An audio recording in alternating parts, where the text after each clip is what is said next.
নতুন ভিডিও পেতে Piu news TV subscribe করুন আর পাশের ঘন্টাটা বাজিয়ে দিন আপডেট নিউজ পেতে।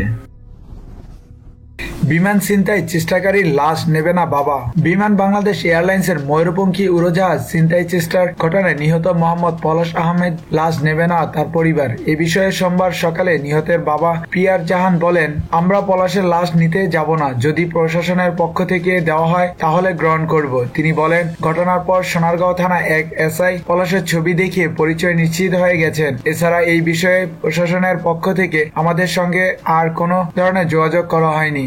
বিমান ছিনতাইয়ের চেষ্টাকারী মোহাম্মদ পলাশ আহমেদের বাড়ি সোনারগাঁও সদর উপজেলা থেকে 8 কিলোমিটার দূরে পিরোজপুর ইউনিয়নের দুধগাটা গ্রামে। তাদের বাড়িতে 11টি ঘর। ছেলের মৃত্যুর শোকে মা রিনা বেগম আহাজারি করছেন, ছেলের শোকে কাতর বাবাও। আশপাশের শত শত মানুষ জড়ো হয়েছেন তাদের বাড়িতে। এদিকে চট্টগ্রাম ব্যুরোর তথ্য অনুযায়ী অস্ত্রধারী তরুণের লাশ চট্টগ্রাম মেডিকেল কলেজের মর্গে রয়েছে। লাশ নিতে সোমবার সকাল 11টা পর্যন্ত তার কোনো স্বজন মর্গে আসেনি। এই সময় পর্যন্ত এই ঘটনার কোনো মামলা হয়নি। অজ্ঞাত পরিচয় হিসেবে নিহতের লাশ ময়নাতদন্তের জন্য চট্টগ্রাম মেডিকেল কলেজের মর্গে পাঠানো নগরের পতেঙ্গা থানার পুলিশ। এর আগে রোববার সন্ধ্যায় বিমান বাংলাদেশ এয়ারলাইন্সের দুবাইগামী ওই উড়োজাহাজ ছিনতাইয়ের চেষ্টা ব্যর্থ হয়েছেন। সেনা কমান্ডোদের সঙ্গে গোলাগুলিতে নিহত হয়েছেন বিমান ছিনতাইয়ের চেষ্টাকারী যুবক। বিমানবন্দর সূত্রে জানা যায়, ঢাকা থেকে 138 জন যাত্রী নিয়ে বিমানটি ছেড়ে যায়। এর মধ্যে 86 জন ছিলেন দুবাইগামী যাত্রী, বাকিরা অভ্যন্তরীণ যাত্রী।